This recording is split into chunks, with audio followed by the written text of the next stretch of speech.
꼭 알아야 할 정보를 알기 쉽게 전달해드리는 시간입니다. 세상의 모든 지식. 화요일은 IT 이슈 살펴볼 텐데요. IT연구소 김덕진 IT 커뮤니케이션 연구소 소장과 함께합니다. 어서 오세요. 네, 안녕하세요. 반갑습니다. 김덕진입니다. 저희가 지난 시간에는 미국에 계셔서 전화로 만났잖아요. 네. CES의 이 재밌는 이야기들 막 해주실 것 같아서 엄청 기다리고 있었습니다. 네. 근데 정말 많은 기업들이 이번 행사에 함께했죠. 네, 맞습니다. 실제로요. 지난번에 제가 이제 연결했을 때 말씀드리고 정말 넓거든요. CES 부스가. 네. 이번에도 166개 국가에 4,800개 정도의 기업이 참여했어요. 그래서 실제로는 이 행사가 4일인데 마지막 날 오후는 거의 정리하는 수준이라 3.5일 정도거든요. 네. 그 동안에 4,800개 다 본다는 건 좀 쉽지는 않은 것 같아요. 그죠? 그래서 이제 최대한 이제 자기의 영역에 관련된 걸 좀 보기도 하는데 네. 우리나라의 참여 기업도 상당히 많습니다. 실제로 이제 이걸 보러 오시는 분들도 14만 명이 넘는데요. 그런데 이제 우리나라 기업이 아까 말씀드린 전체 기업이 한 4,800개 정도 된다고 그랬잖아요. 그 중에서 우리나라 기업이 한 1,000개 정도 됐습니다. 많아요. 그래서 많네요. 미국, 중국 다음으로 많습니다.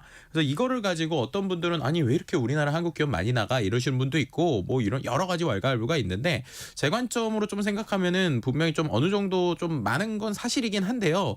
그만큼 거꾸로 이게 미국에서 열리는 쇼잖아요. 그럼 반대로 전 세계 14만 명이 넘는 참가자를 만나고 또 이제 미국에서의 새로운 기회를 얻으려고 하는 기업들 입장에서는 좀 절실할 수밖에 없겠구나라는 생각을 하게 돼요. 왜냐하면 이번에도 중국 기업들이 한 몇 년 이제 좀 안 나오다가 올해 정말 많이 나왔거든요. 근데 그게 왜 그런가 이제 내부적인 걸 봤더니 특히나 중국 스타트업들이 중국의 내수 시장이 옛날만큼 좋지가 않으니까 결국에는 이제 시장을 찾기 위해서 미국으로 온 거라고 보시면 돼요. 그래서 네. 그런 변화의 차원에서 우리 기업들도 이제 새로운 바이어들과 이제 투자처를 만나기 위해서 많이 왔다. 이렇게도 설명드릴 수 있을 것 같습니다.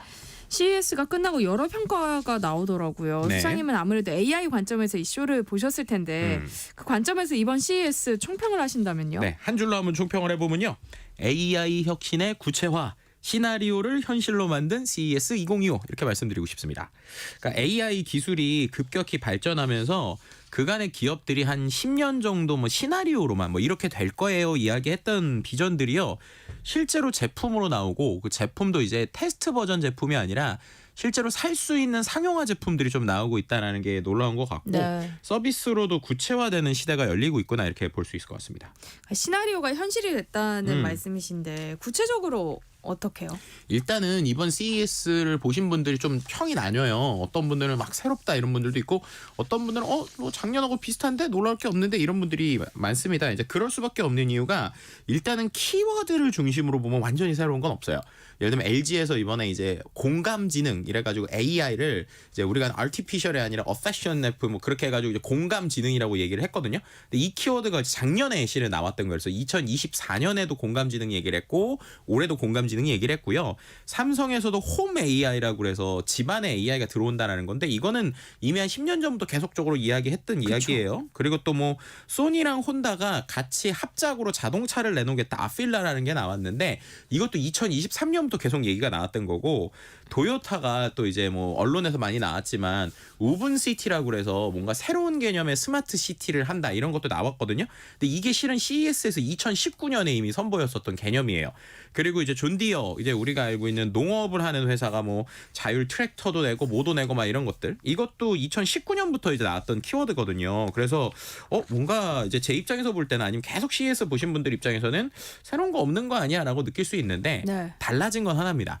뭐냐면 예전에는 그냥 키워드로만 얘기했던 게 실현이 되고 있다는 거예요. 그리고 실제 구체화가 되고 있다는 거죠. 예를 들면 일본의 소니랑 혼다의 합작작인 아필라가 2023년에는 이제 된다였는데 얘기를 안 했거든요. 근데 올해 같은 경우에는 이제 예약을 받는다. 그러니까 본격적으로 된다라는 거였고 도요타의 우븐시티 같은 경우에 스마트 시티도 이제 1차적으로 우리가 입주민을 받기 시작했다. 이런 얘기를 하는 거죠. 그래서 결국에는 지금에 있는 부분들이 맥락들을 보게 되면 이제 정말로 AI 기술이 빠르게 발전을 하다 보니까 예전에 꿈꿔왔던 것들이 이제 현실로 되고 있구나. 그러니까 뭔가 새로운 키워드가 아니라 이야기해왔던 것들이 되는 시대가 된 거구나라고 보시면 좀 좋을 것 같습니다. 뭐 CES에 여러 가지가 나오지만 그래도 포인트는 역시 가전이잖아요. 그렇죠. 가전의 관점에서는 어떤 새로운 변화나 흐름이 있었어요? 네, 뭐 CES에서 이가 원래 일렉트릭 가전이기 때문에 가전 쇼에 관점이 많죠. 특히나 이제 삼성과 LG가 이 쇼에서 갖는 의미는 상당히 커요. 특히나 이 이제 전체 메인 부스 들어올 때 항상 맨 앞에 있는 부스가 LG예요. 그래서 LG가 뭐 여러 가지 디스플레이도 보여주고 놀라움도 보여주고 이렇게 하고요. 근데 이제 이번에 좀 제가 고민을 하는 건 그런 겁니다. 지금도 여전히 LG랑 삼성이 1등이에요. 그런데 중국 회사들이 예전엔 되게 격차가 컸거든요. 근데 이번에 그 격차를 되게 많이 따라왔어요. 네. 근데 그게 왜 그럴까 생각을 해보면 AI를 갖고 가전을 연결하는 것들 이런 것들은 우리가 실은 CES에서 10년 전부터 이제 삼성과 LG 특히나 LG가 시나리오들을 다 만들었었어요. 그래서 뭐 예를 들면은 냉장고가 뭐 TV와 어떻게 연결이 되고 그걸 통해서 자동차랑 어떻게 연결이 돼서 냉장고에 만약에 뭐 물건 음식이 모자르면 그거를 내가 운전하는 자동차에 알려줘서 자동으로 뭐 주문을 해주고 막 이런 것들 있잖아요. 그런 시나리오를 이제 중국 회사들도 한다는 거예요. 그래서 네. 중국 회사들도 야 우리도 이런 거 보여줄게 이런 거 보여줄게 하니까 그럼 이제 소비자 입장에서 생각을 할 때는 기능이 비슷한데 엄청 최첨단인 거는 예를 들면 1,000만 원 비싸요. 근데 그거보다 조금만 내려가면은 비슷해요. 그럼 결국 가성비 싸움으로 가는 거거든요. 그쵸. 근데 그런 관점에서 오히려 중국의 TCL이 이번에 큰 화면, 저렴한 가격, 그 다음에 이제 비슷한 기능 이런 것들 이제 뭔가 디자인을 좀 본 것 같은데 이런 거라도 일단 내놓는다는 거예요. 그러니까 이런 부분에서 이제 우리가 좀 고민을 해야 되는 시기가 온 것 같습니다.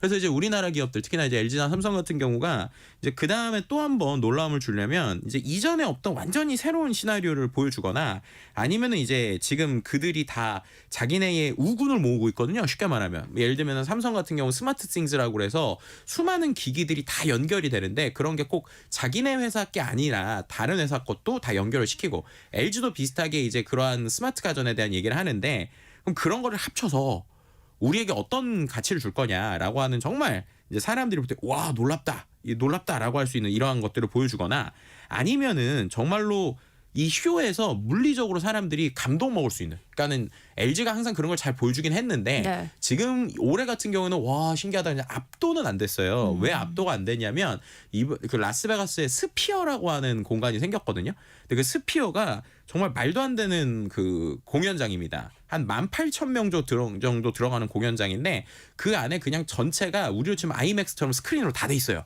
그리고 네. 그게 엄청 고화질이거든요. 한 18K 정도 된다고 하는데 그 큰 화면과 압도하는 데서 이번에 델타 항공이 자기네들의 브랜드 전략에 대해서 키노트를 한 거예요.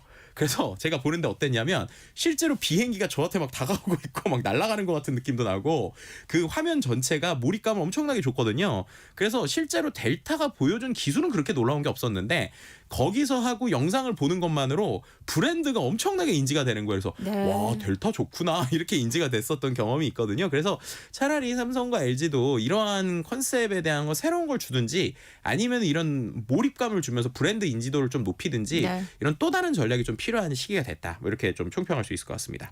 지난해에 이어서 올해도 현장에서 많은 것을 보고 오셨잖아요. 네. 현장에 가면 보이는 맥락 같은 게 있을 것 같아요. 올해 유독 눈에 띄는 게 있다면 뭐였을까요?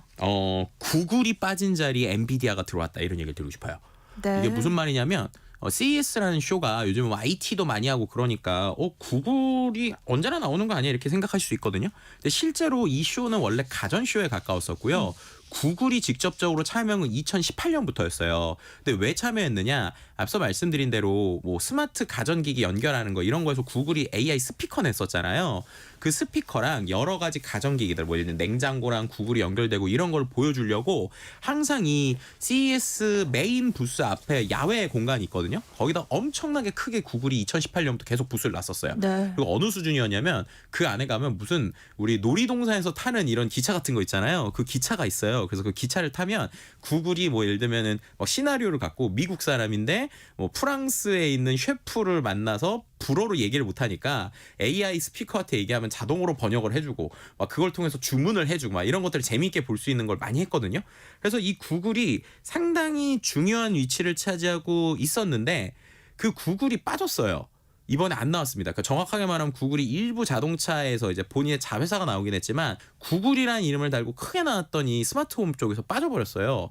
그런데 이번에 그거를 조금 대체해서 차지하는 게 뭘까 보면 엔비디아가 보여요. 네. 왜 그러냐면 구글이 예전에 했었던 행동들을 보면 자기네 부스에만 그런 걸 한 게 아니라요.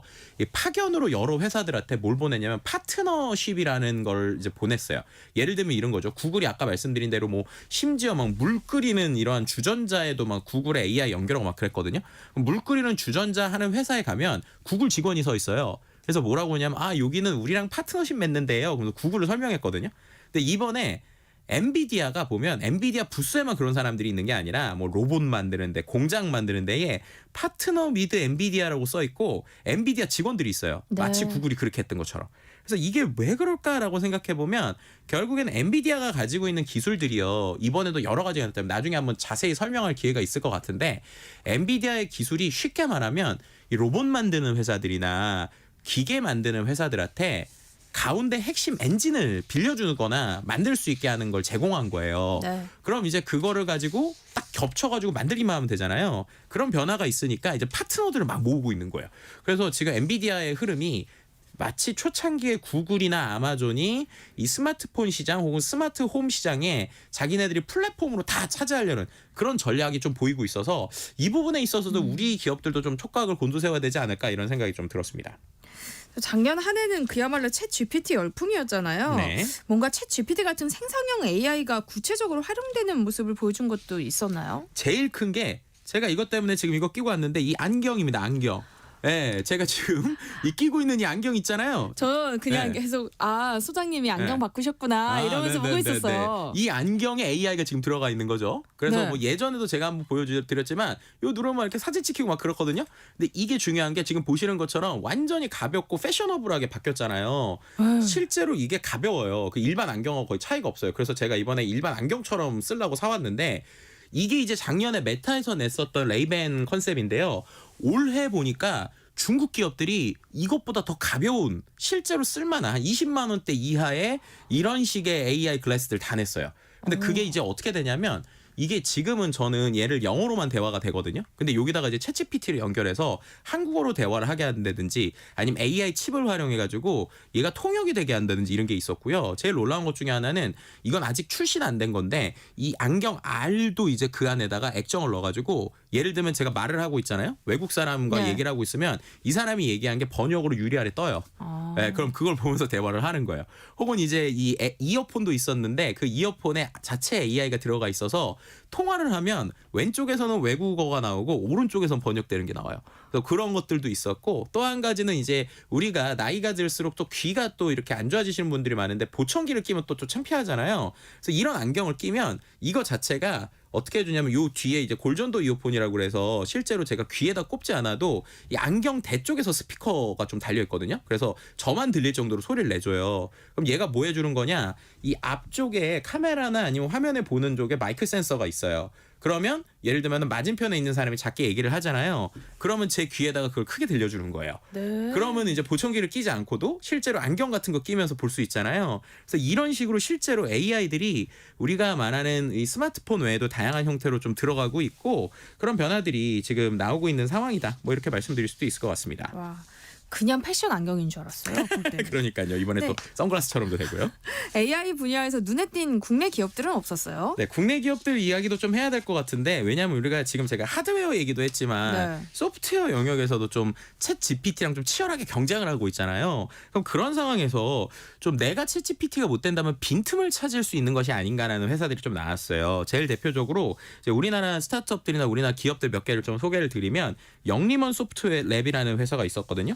그 회사는 뭐 하는 거냐면 이 챗GPT만 갖고는 업무용 모바일 앱을 만들기는 어려워요. 그런데 완전히 앱을 처음부터 만드는 프로그래머가 필요하잖아요. 이 중간 정도의 역할을 하는 플렉 스튜디오라는 걸 낸 거예요. 그래서 뭔가 어떤 업무 분야의 전문가가 몇 번만 클릭하면은 우리 회사를 위한 앱을 만드는데 그 안에 막 AI가 들어가 있는 이런 것들도 보였고요. 또 이제 삼성 SDS 같은 경우에는 실제로 우리가 챗GPT를 기업에서 쓰려면 보안 문제도 있고 또 되게 어려운 부분이 있단 말이에요. 그런 빈틈을 찾아가지고 딱 하는 이런 서비스를 했고 네. 또 이제 개인 입장에서도 우리가 챗GPT를 별도로 쓰는 것보다 우리가 쓰는 워드나 PPT 같은 소프트웨어에 들어가 있으면 편하잖아요. 그런 거를 해주는 폴라리스 오피스라는 회사가 좀 눈에 띄었는데 이 회사 같은 경우는 본인들이 가지고 있었던 오피스 프로그램에다가 노바 AI라는 걸 써가지고 내가 막 PPT 만들다가 그림 그려줘 하면은 그림을 그려서 넣는다든지 아니면 워드를 막 작업을 하다가 이 부분을 좀 써줘 그러면 바로 그 워드 안에 써준다든지 이런 서비스들을 좀 제공해서 어떻게 보면은 이제 기존에 있었던 챗GPT의 빈틈들을 넣으면서 우리 일에서 직접 쓸 수 있게 하는 이런 서비스들이 좀 나와서 좀 세계적으로도 관심 받았던 뭐 이런 얘기도 할 수 있을 것 같습니다. 이번에 중국의 성장세가 무서웠다고 하셨잖아요. 네. 국내 기업들의 위기감은 더 커졌겠어요. 그렇죠. 그래서 그런 부분에 있어서 저는 이제 이런 고민을 해요. 그러니까 중국이 왜 지금 이렇게 강력하게 나올까? 네. 심플한 건 해봐서 그래요. 해봐서. 그러니까 어느 순간부터 저희 우리나라 기업의 아쉬운 거는 완벽함을 추구하다 보니까 예전에는 우리가 제조를 하든 서비스를 만들든 완성이 안 된 상태에서도 일단 내놓은 걸 고치면서 하는 게 되게 많았거든요. 네. 근데 그런 부분에 있어서 좀 아쉬워서 지금은 우리가 시도해봐야 되는 시기다. 뭐 이런 얘기 좀 드릴 수 있을 것 같습니다. 네. 김덕진 IT 커뮤니케이션 연구소 소장과 함께했습니다. 고맙습니다. 네, 감사합니다.